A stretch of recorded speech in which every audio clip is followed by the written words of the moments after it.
আজি যেহেতু গুৱাহাটীত ফিল্মফেয়াৰ এৱাৰ্ড অনুষ্ঠানটো আছে আৰু জুবিনক তিনিটাকৈ পুৰস্কাৰ তেওঁলোকে সন্মান আৰু পুৰস্কাৰ তেওঁলোকে প্ৰদান কৰিছে। আজি কেইবাদিনৰ পৰাও তেওঁলোকে ফিল্মফেয়াৰ কৰ্তৃপক্ষই মোৰ লগত যোগাযোগ কৰি আছিল আৰু কিন্তু মই মানে এতিয়ালৈকে মানসিকভাৱে সাজু হ'ব পৰা নাই কোনো পাব্লিক গেডাৰিঙত বা পাব্লিক ফাংচনত গৈ উপস্থিত হ'ব পৰাকৈ।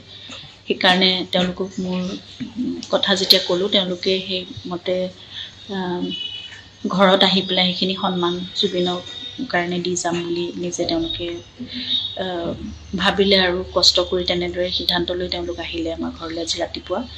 আৰু এইবাৰ জুবিন গাৰ্গৰ বাবে জীৱনজোৰা সাধনা বঁটা লগতে বেষ্ট প্লেবেক ছিংগাৰ আগলি অনুভৱে ৰুদ্ৰ ছবিখনৰ গানটোৰ বাবে বেষ্ট প্লেবেক ছিংগাৰ মেল সেইটো পুৰস্কাৰ আৰু জুবিন গাৰ্গৰ শেহতীয়া ছবি ৰৈ বিনালেৰ বাবে এটা বিশেষ সন্মান তেওঁলোকে প্ৰদান কৰিছে আৰু ধন্যবাদ জনাইছোঁ তেওঁলোকক। আমাৰ কাৰণেও বহুত গৌৰৱৰ কথা। যদি জুবিনে নিজেই এই সন্মানখিনি গ্ৰহণ কৰিব পাৰিলেহেঁতেন আমাৰ কাৰণে সকলোৰে আৰু বেছি সুখৰ কথা হ'লহেঁতেন। ঘৰত আহি পেলাই তেওঁলোকে সেইখিনি দিয়াৰ কাৰণে এজন শিল্পীৰ প্ৰতি যিখিনি মৰ্যাদা যিখিনি মৰম সন্মান দিব লাগে সেইখিনি তেওঁলোকে দিছে, সেইবাবে আমি কৃতজ্ঞ। আৰু তেওঁ য'তে আছে তাৰ পৰাই চাগে সেইখিনি তেওঁ গ্ৰহণ কৰিছে, সেইখিনি স্বীকৃতি তেওঁ লৈছে, আনন্দেৰে গ্ৰহণ কৰিছে বুলি আমি ভাবিছোঁ।